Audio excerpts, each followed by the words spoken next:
Jump off that exhausting hamster wheel and into balanced living with Dr. Marissa. Promise you joy in the mystery. Dr. Marissa, also known as the Asian Oprah. Her mission, to be a beneficial presence on the planet. Her purpose, to be your personal advocate to live, laugh, love, learn. Her life motto, don't die wondering. Take back your life with Dr. Marissa Pay.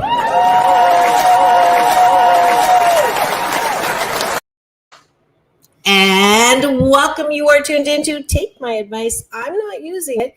Get Balanced with Dr. Marissa, the morning show here on NBC News, CNBC News, and NBC Sports Radio Station, KCAA, AM 1050, FM 102.3, FM 106.5, and streaming everywhere.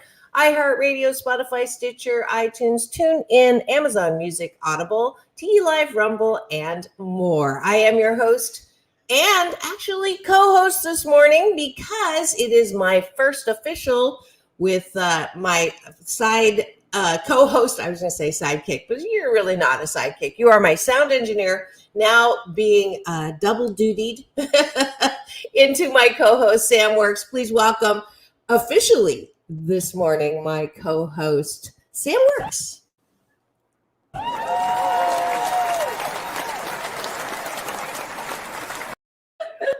That's so funny.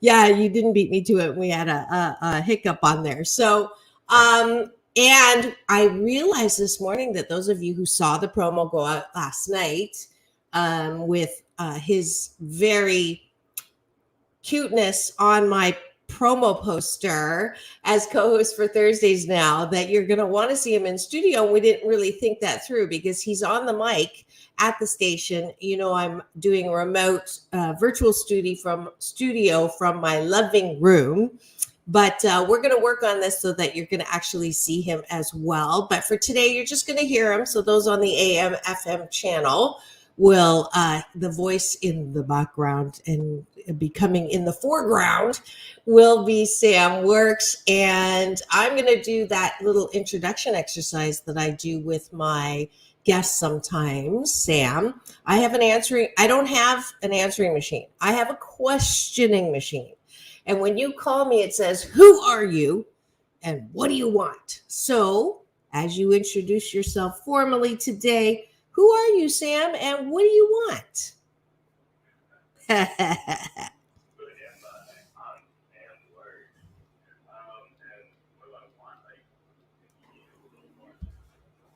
Yeah, what do you want in life? What do you want? What are your hopes and dreams or aspirations? Like in 30 seconds. No, I'm kidding.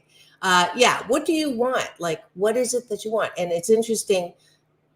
This is a question that a lot of us don't ask ourselves when we're older. Like we ask ourselves, when we're kids, we're asked all the time, what do you want to be when you grow up? And then after college, people ask, what do you want to do? What do you want?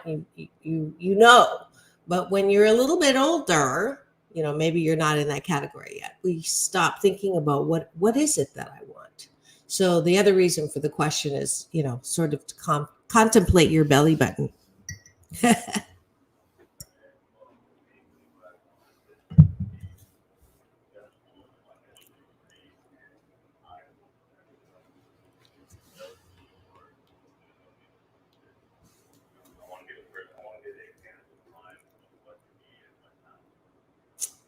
That's wonderful.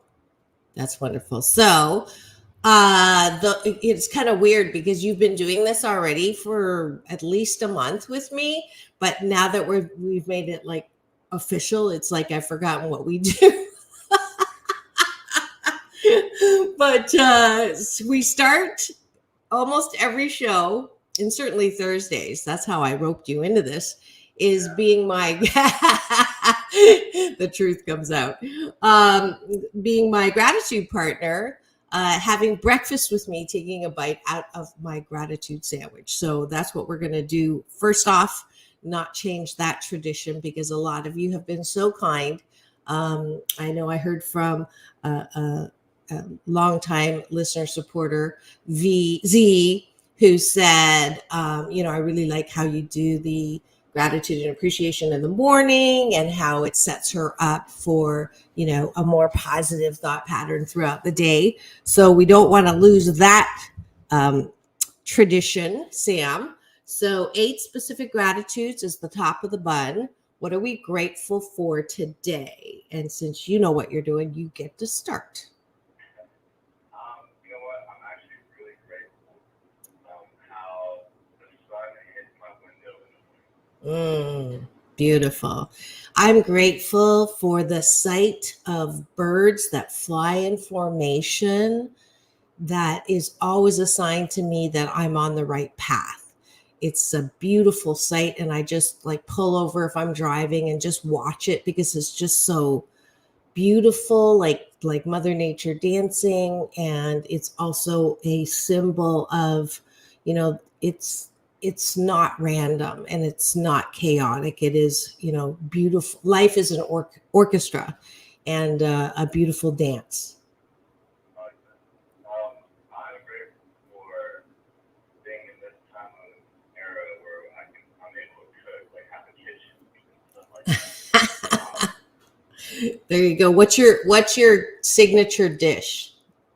You know what? I've been working on that. I don't have one yet, but I've been working on it because I want to cook for people. Oh, okay. What was the last thing you made? Shepherd's pie. Ooh, that's an interesting dish. That's not an easy thing. You gotta coordinate there.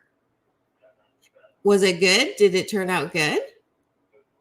Oh, yay. Okay. So that's your signature until you find out more. I'm grateful with the bird theme for birds that sing for no reason at all. There's just that joy, they just love to sing. And it's just so beautiful to hear. So I'm grateful that I get to hear that. I'm grateful for my mom that she makes sure she gets trapped. Beautiful. What's her name? Her name is Tessa. Hi, Tessa. This is your son's radio mate on Thursdays. Hopefully she'll tune in. If nothing else, she'll add that to Sundays now. Does she know? She'll know today. Oh, okay. She's like, what have you got yourself into? I'm grateful for inspired thought. I love it when I have an idea like this co-hosting idea because it's going to be fun. Yeah. If it's not fun already, right? It has been fun. I shouldn't say that. It has been fun, which is why I extended my invitation hand to you. All right. Go ahead. I'm grateful for using to make everything a little better. You don't want to do things like dishes. I hate doing dishes, but if I got music going, I can just make it done. Exactly. And I'm grateful that I know how to play the piano and love to sing and write music. I know that borders a little bit on appreciation, but I'm grateful that my tiger mom on steroids forced me to practice, which I hated to do when I was a kid. But boy, I'm glad now. Yeah. Yeah, for sure. And there is our top of the bun, 8 specific gratitudes to start our day. And then tonight, before you go to bed, instead of thinking about who done you wrong and who you're going to get revenge on and who criticized you and all the things you didn't get done, I want you to instead to isolate 8 specific things that you appreciate about yourself. That way you exercise that muscle of self-care, self-love, self-worth, esteem for esteemable acts, which is all part of the foundation of my Happy 88 mission, being happy, 88 million more happy people in the next 8 years. And that starts, it's an inside out job, folks. If we can't approve of ourselves, how the fork do we expect other people to approve of us? Also, I really want, and I'll be the first to admit, I do look at my numbers, and I, when I saw the TikTok, 98.8 thousand views on that one video, I was like, whoa. And then the one on Nicole has over 5,000 now. And I'm not saying the numbers aren't fun to see and watch, but finding self-worth through other people's likes literally is just really not the way to go, because depending on how many likes you get, you're going to have a bad day or a good day, which is silly. We can all have good days whether we get the finger or not. So I'll start. The appreciation is I am great. I appreciate that I love to laugh. I appreciate that I give myself self-care. Make sure I bring myself, make sure I don't let myself. Fantastic. I appreciate that I can notice beautiful things. I appreciate that I'm not scared to go out and have fun. Good. I appreciate that I am affirming that I do try most of the time, 88% of the time, to see the best in others.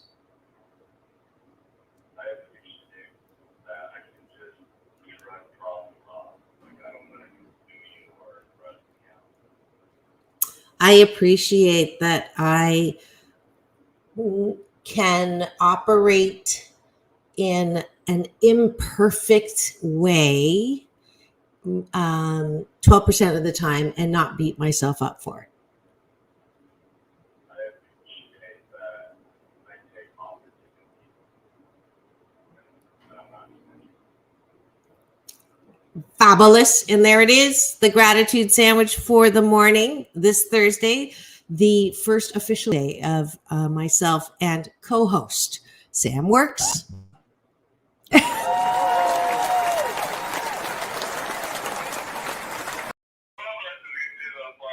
That is the funniest thing. That's twice now. The reason why you heard the little skip in the applause is because we both went to hit the applause button at the same time. And if you hit it once, it turns on. If you hit it twice, it turns off. So that is hilarious, Sam. That's twice at the exact same time. So that just is proof that the universe is approving of us co-hosting together. That's how I'm going to take it.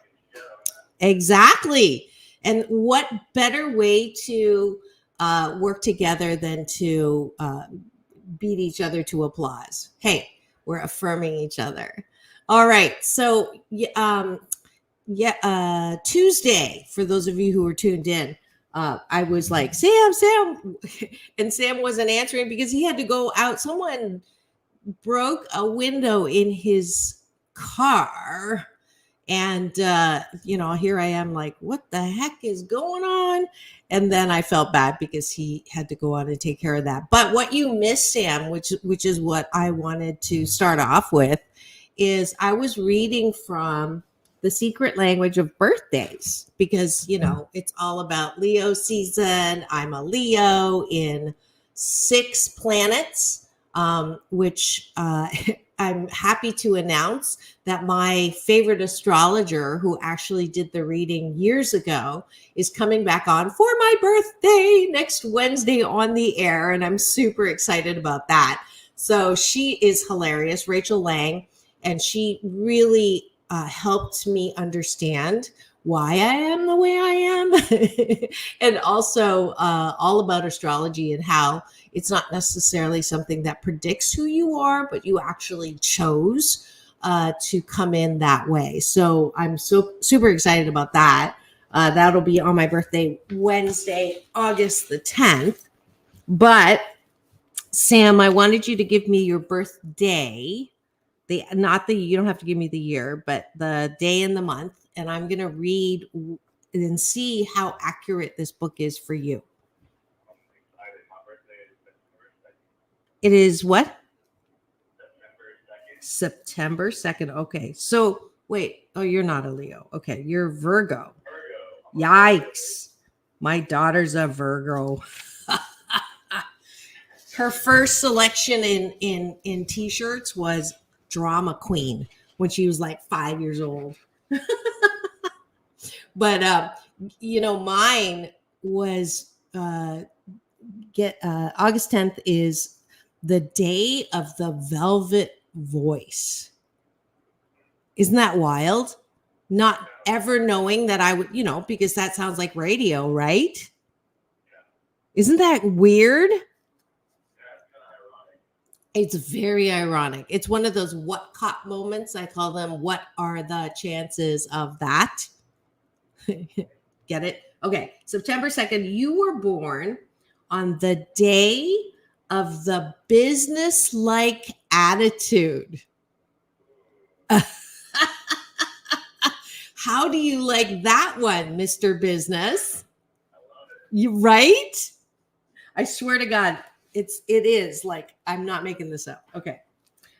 Those born on September 2nd are not big on frills. They hate phoniness and despise all forms of affectation.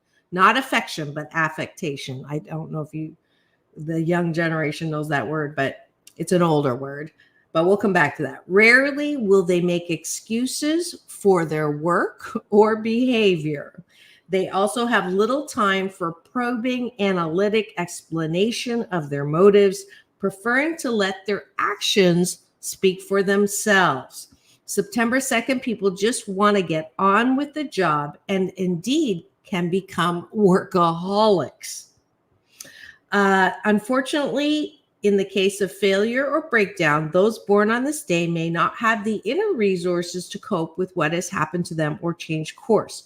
They also tend to react explosively when they are subject to undue criticism.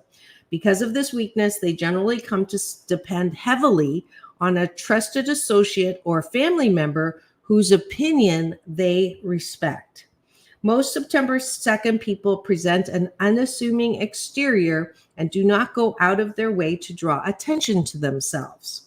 If blessed with moderate talents, they generally choose a tried and true career path with a low risk factor. The more unusual people born on this day may seek some degree of danger and excitement, but usually prefer to generate it themselves than going on for the ride.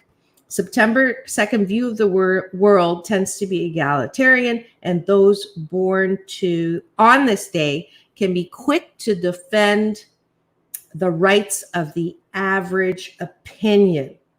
When presenting their opinions, September 2nd people speak plainly in order to be understood by all and avoid any hint of pretense.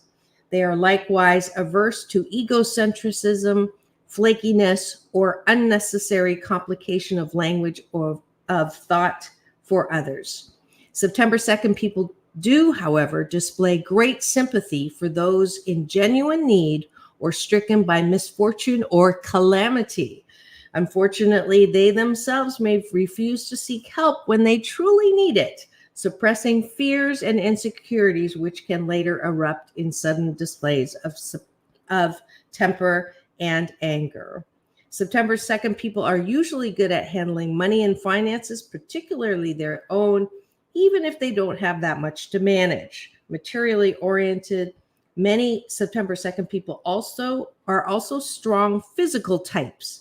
They are attuned to the usefulness and beauty of objects and materials, recognizing their value and handling them accordingly in matters of love.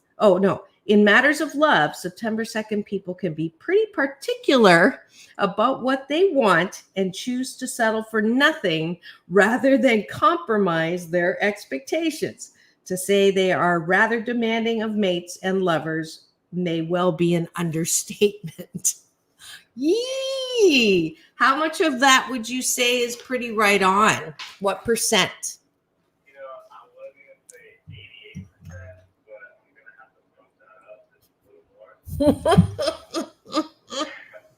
Like, the more you read, the more I'm like, okay, you know? I know. I was trying not to react. because I mean, some of those things, Sam, were like really right on. Oh yeah, for sure. Oh my goodness. Isn't that crazy? Yeah. And like me being 22, like I'm already, somewhat developed. So like hearing this for the first time, it's not like, oh, I heard this about the kids, so then I kind of like followed that path. Like, no, I chose my own path, and it's already in the works. Isn't it something? Yeah, kind of spooky. Yeah, I mean, 300 this book has 365 days, right? Obviously, because it's the birthday. So everyone is absolutely different. So there's no, it's not like horoscopes where it can necessarily, apply to a lot of different people. It's one day, which makes it even more crazy, right? Right. And what's the book called? It's called The Secret Language of Birthdays. And if you're listening and I see some eyeballs and you want your birthday read, then put on the chat the day of your birthday and then I'll read it to you. I got to remind me to go look at my Facebook because Steve Peters, who has been on my show several times. I think I just lost Sam. I've had him on the show several times. He's the one that was Jessica, what's her Chastain's date at the Academy Awards because he was in that movie, The Eyes of Tammy Faye Baker. Anyways, he's also a Leo. And I told him that I would, if he gave me the date, I would read his, let's see, what day is his? I can go view the post. So it was yesterday and he put this on 18 hours ago. So what's that? What's today? Today's the 4th. So his is the 2nd. Oh, and that's funny. I actually already read the 2nd on the air because that's also my husband's birthday. So, let's see. His is August 2nd. I'll just read the top of what it said. The day of the versatile signature, and his strengths are versatile, adaptable, determined. His weaknesses are impervious, disconnected, and irresponsible. So that's you, Steve. That's also my husband. Let's see. Your strengths, Sam, are fair, honest, and unpretentious. And your weaknesses are unyielding, moody, and explosive. I have never seen the explosive part, so I can't agree with that one. But it's not 100%, right? I'm like, well, I've exploded twice in my life. Yeah, that's why I'm saying I don't think that is. But you're also only 22. It may be building up at some point, right? So here's my older daughter. I read my younger daughter's September 13th. She was born on the day of passionate care, which is totally her. She's like a foster mom already, and she's only 24. Her strengths are intense, devoted, and persevering, totally her. And her weaknesses are off track, hardened, and unaware, which are pretty accurate too, without throwing her under the bus. What's your mom's birthday? It's Christmas Day? No way. Yeah. I've never heard of anybody who was born on Christmas Day that I know of. That's kind of cool. She was born on the day of Santa Claus. No, I'm just kidding. Oh, but this is interesting. She's born on the day of the supernatural. Yeah. December 25th, people like to experience firsthand the more unusual side of life. It is that which releases us from mundane concerns that awakens their interest, often the quest for heightened or exalted states. They may reach such states through forms of art, such as music and dance, through religious experience, or perhaps imagination alone. However, the less highly evolved of this day may escape from the demands of life or personal problems through a variety of means. stimulants, addictive substances, sensational diversions, etc. I swear I'm reading it. I'm not fortune telling here. All right. Regardless of what their ultimate goal happens to be, most December 25th people are risk takers. If business people, they're not ones to sit on their investments. If artists or craftspeople, they're unlikely to grow complacent over the quality of work. As family members, they tend to strive for a group ideal that rises far above everyday comforts and concerns. However, those born on this day must beware of overreaching themselves, as they may jeopardize the well-being of those dependent on them, or perhaps unconsciously give in to self-destructive impulses. That doesn't sound like your mom. Her strengths are achievement-oriented and bold. Her weaknesses are sensationalistic and restless. Now, without throwing your mom under the bus, does that sound, what percent sounds like her? Right. That's what I thought. From what you said about her, it doesn't sound like her.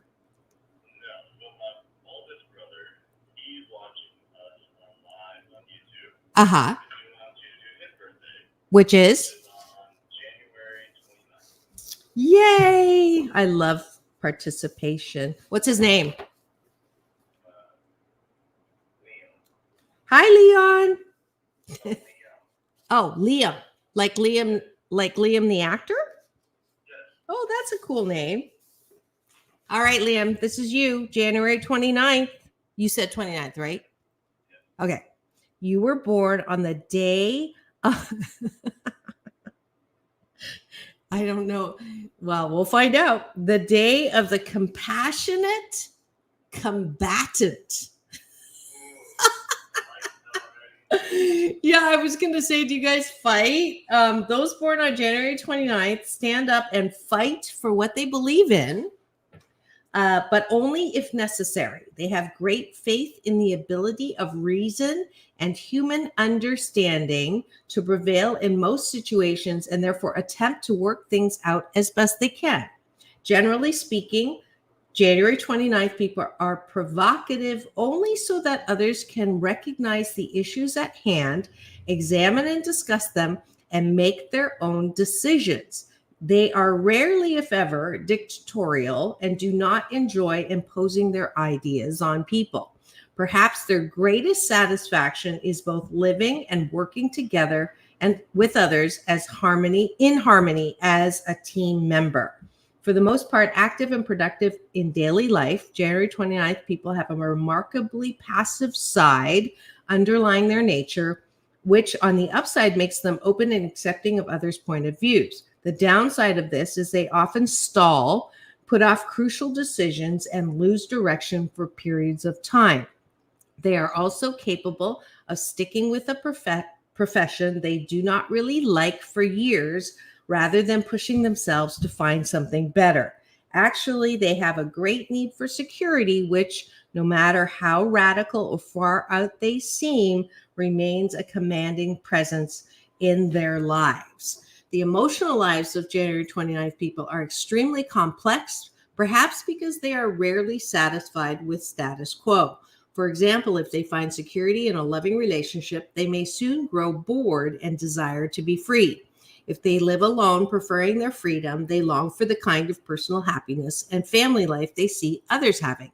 Creative people born on this day may yearn for years to be recognized, yet at the same time feel that commercialism can be the kiss of death to their unusual endeavors and stifling to their sense of fantasy and imagination. As mentioned before, January 29th people are generally accepting of many points of view. However, since they rarely reject an opinion out of hand without examining it first, they may have difficulties making lasting decisions. Their profound human understanding, one of their strongest talents, in the final analysis can foster ambivalent attitudes, which can become an obstacle to their success.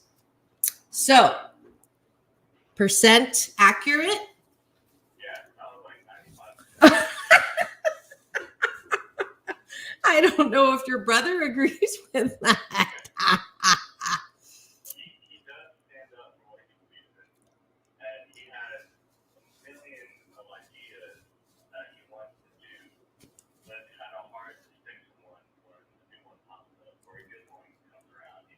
Isn't that interesting? Then that description definitely, spot on, right?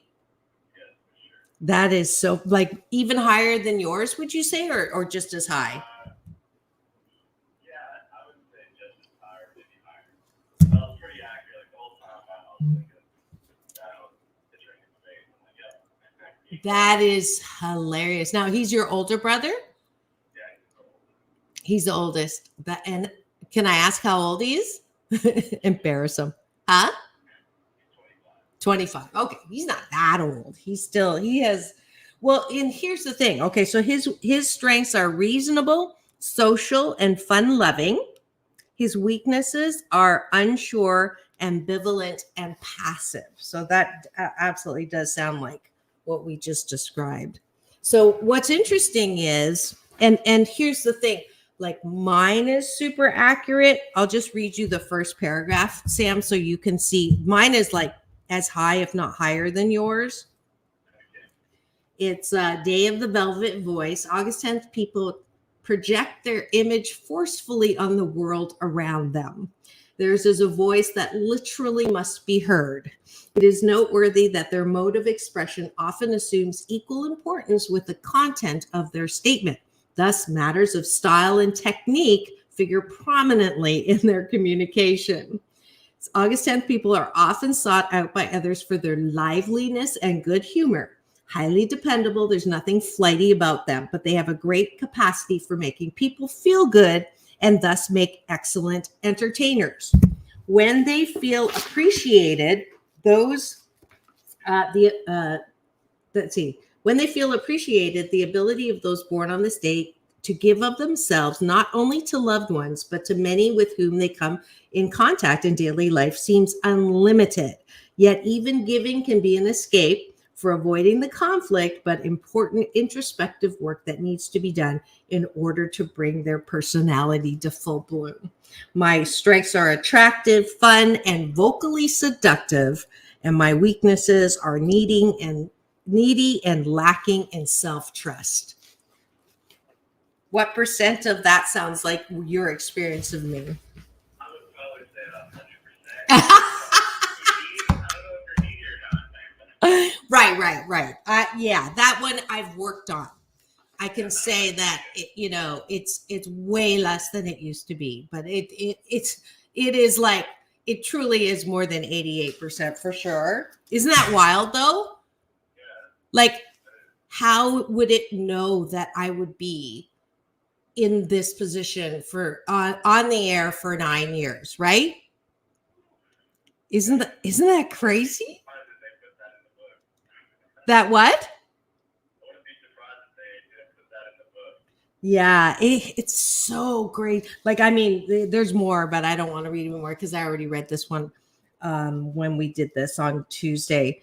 But yeah, the fact that it has like the sign of a phonograph too, like they have little images, it's crazy. So Patty Austin was born on my day. I don't know if you know who that is. Eddie Fisher, like entertainers, a lot of entertainers. So that's like super cool. And if you've just tuned in, you are listening to Take My Advice, I'm Not Using It, Get Balanced with Dr. Marissa and Sam Works, my Thursday co-host. It's right now we're calling it Straight Talk with Sam and Dr. Marissa. And we'll be right back because we may change that name after the break. So keep it tuned here on KZAA, the station that leaves no listener behind.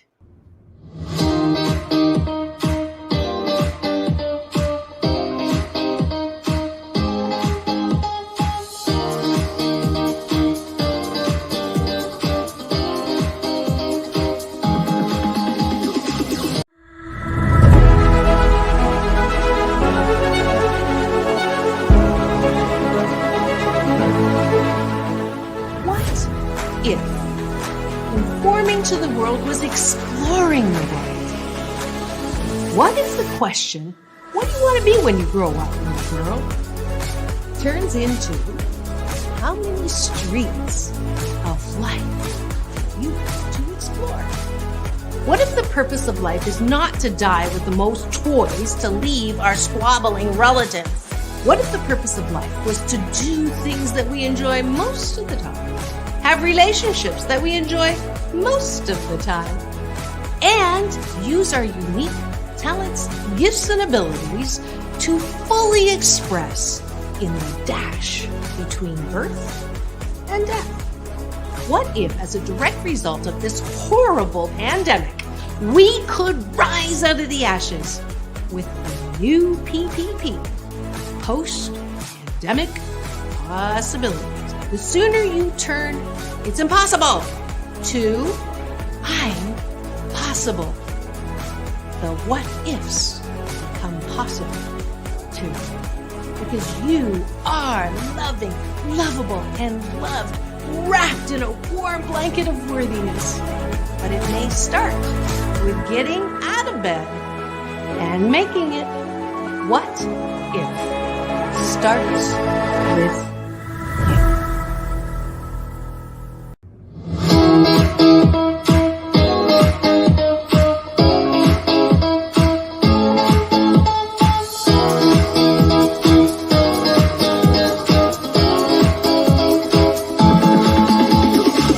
Take back your life with Dr. Marissa Pay.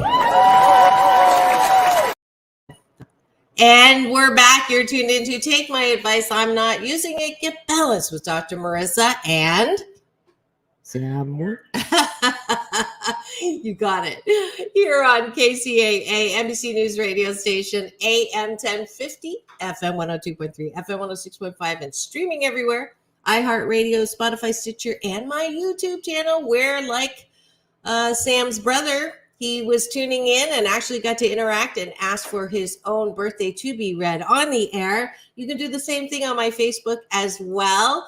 And you can also get, in addition to all past 750 some shows now, my red carpet playlist with my interviews with the beloved Nichelle Nichols, who just went to the other side. Lieutenant Uhura is how you will know her from Star Trek. And what an amazing woman she is, and continues to be so feisty, funny, very sharp, and such a pioneer and inspiration. She went boldly where women have not gone before. And for that, I'm so grateful. So you can see those interviews, as well as The Temptations, Halle Berry, John Travolta, and Quincy Jones. And my shows now with Sam Works, my official co-host, on Thursday mornings.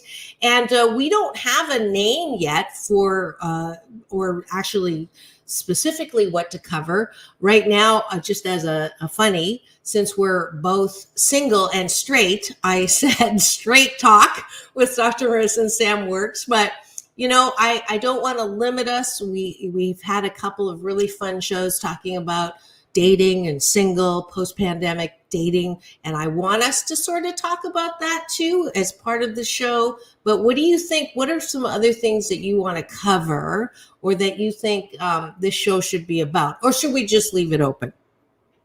I definitely say leave it open. I don't want to have like a closed topic. Good. For everything. But I do like what we're talking about now, like relationships, like psychology, just like the mental aspects of things. Okay. Cool. Then we can continue to do that, and we'll leave it as straight talk for now. It was a little, you know how I love playing with words. So we'll just keep it straight talk until we come up with something better than that. The other thing was, if I said, dating with Dr. Marissa and Sam, people would think that we're dating. Although I did want to get to cougar today as one of the things that I wanted to talk to, and why I do not like that expression at all. So, and before we talk about that, though, as interesting as it is, I did want to do this because if I forget, I will be mad at myself. I want to focus on solutions. Sometimes I do On Location on Thursdays and tell you what's going on around. And I definitely want to share something that's going on in Long Beach because there is a baby formula shortage. I wanted to highlight. See if I can pull this up really quickly. There's infant formula giveaways going on right now in Long Beach, and I sent the picture in, but I can't see it. I'll just read it for now. But if you go to, let's see, in August, baby formula distribution is going to be Thursdays in August at the Ron Arias Health Equity Center. Thursdays from 1 to 4 in Silverado Park, Fridays at 3 to 5, and Main Health Building from 9 to noon in Saturdays. You can get all that information. I don't know if you can reach the chat. I'll put this in when you're talking. The Long Beach resource line is 562-570-4246. And then you can go to longbeach.gov/formula updates. So I'm going to put that in the chat. So if you're in Long Beach or you know anybody who is running short of formula, which is like a national shortage, there's some useful information because I'm always trying to highlight solution here. So we can do that. All right. So Sam, what is your opinion about that whole expression, cougars? Well, I had a personal experience. Okay. I dated a woman who was, I'm 22. I dated a woman who was 33 With a how old kid? 14. Okay. So that was definitely an experience. Uh-huh. That's funny. It's like once you have something in the world where you're like exposed to it, then it just keeps coming to life. Now there's more cougars out there trying to get at me, and I'm like a little more accepting of it just because I've done it before. I used to be like, no, like I'm way too young, don't have my stuff together. But now it's like I gotta have fun with it, and I don't know if you kind of good to say or not. But it was definitely a good experience. I don't regret it at all. Okay. Just the fact that age was the thing that was in the back of not only our minds, but like my family's mind, her family's mind.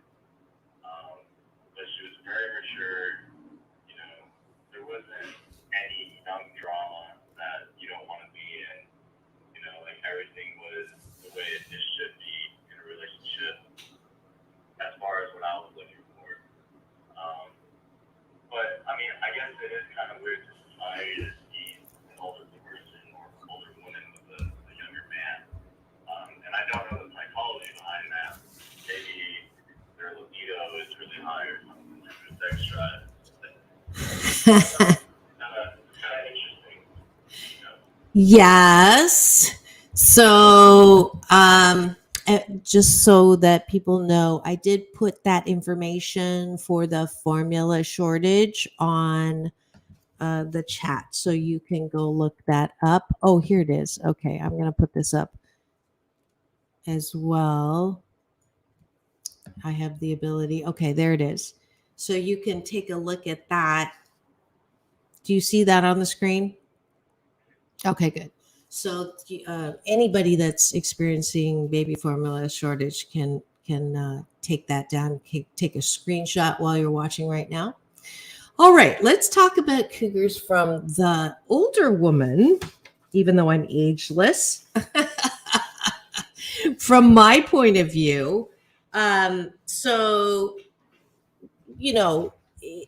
one thing that is like a little, okay, so I'll start with the positives. The positive is that thanks to Demi Moore and her relationship with Ashton Kutcher, it was a more positive spin on things, I would say, because I think when I first heard about, I don't want the baby formula to be up while I'm talking. talking about that. But when it first that term first came out, it's you had this image of this much older granny, that kind of, with a young, dumb, and full of it rhymes with that. Too early in the morning to say it out loud, but that was the sort of image of cougar, right? And the cougar like putting the claws into this young, poor, innocent guy. And then I think when Demi Moore made that whole idea, she's beautiful, she's aging but ageless, and here's this young guy who seemed to appreciate her maturity and still thought she was hot and attractive and all that. And so it made that expression not quite as negative. But here's my reason that I don't like it. For me is I don't want to feel like I'm old ever, because that's why I say I'm ageless, right? So it's just, it makes it even more highlighted how old I am when I'm with a guy who looks much younger than I am. And I'm grateful that I don't look as old as I actually am biologically number. I had someone the other day say, literally that I looked like almost half my age, which is so fabulous. but and I get yelled at all the time. You shouldn't be embarrassed about your age. You should be proud of your age and proud that you don't look blah, blah, blah, blah.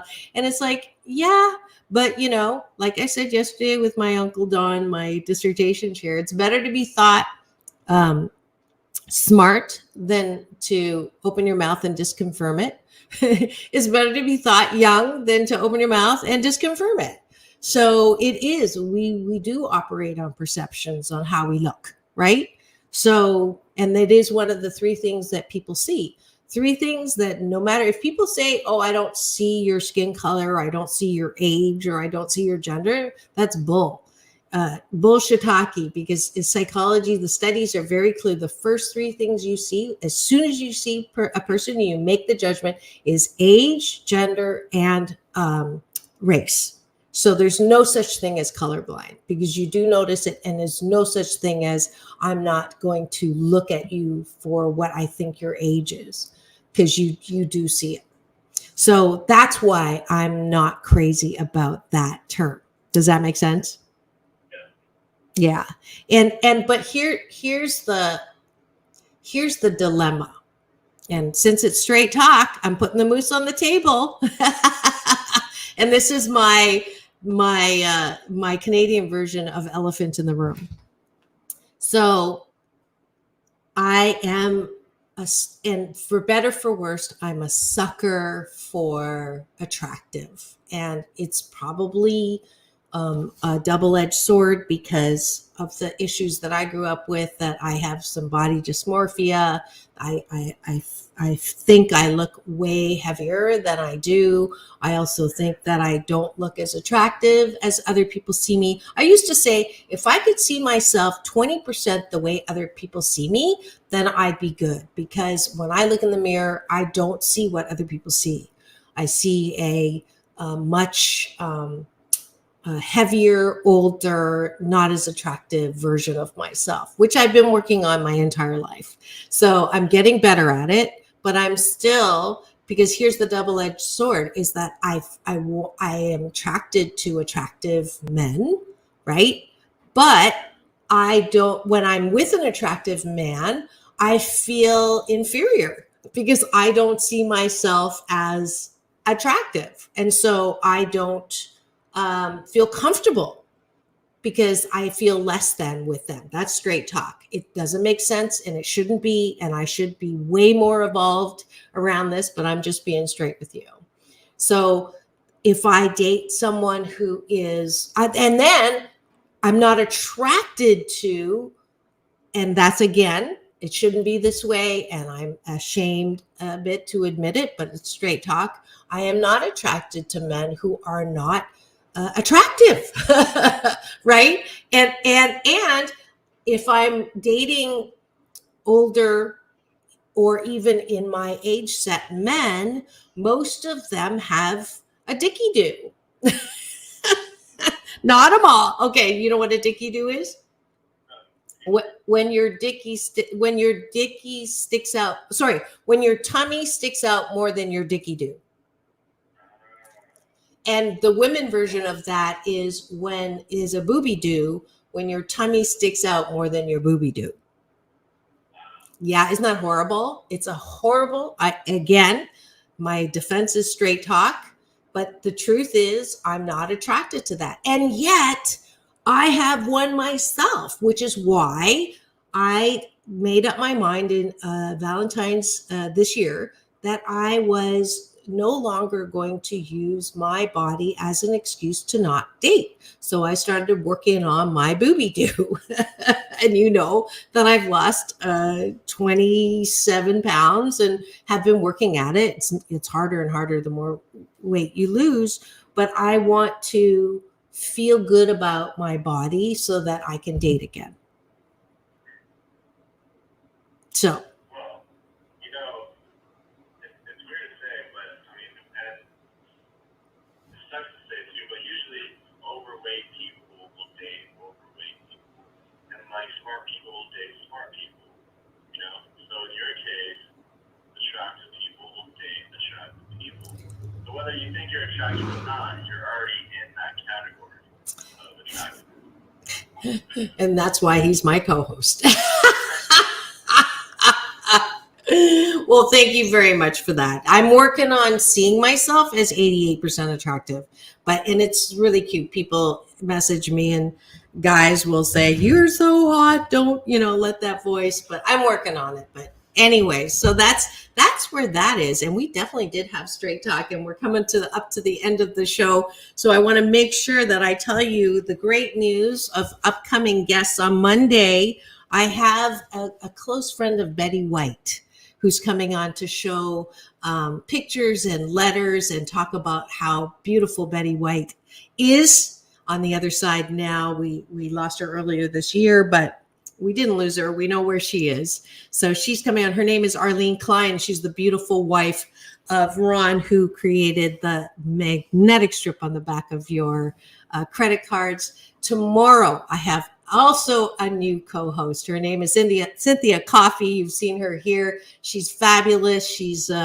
just as shy as I am. Sarcasm is another service I offer, and she's going to be my Friday co-host. So I'm so excited to bring great people on regularly on this show. Sam being your Thursday co-host and Cynthia being Friday. So I'm excited about that.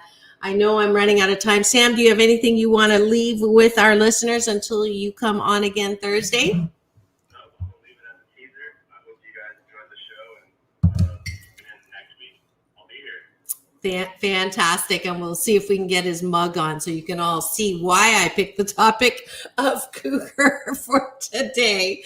This is Dr. Marissa reporting live, balancing out all the bad news with some good news here out of my living room during the pandemic. I'm reminding you it's all about balance. Peace in, peace out, world peace through inner peace. And now go have the, Sam with me, best day ever.